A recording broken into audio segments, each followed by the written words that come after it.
ஆண்டவர் படைத்த வெற்றியின் நாளிது. இன்று அகமகிழ்வோம், அக்களிப்போம், அல்லேலூயா பாடுவோம். ஆண்டவர் படைத்த வெற்றியின் நாளிது.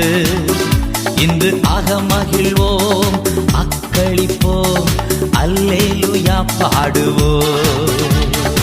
அல்லேலூயா தோல்வியில்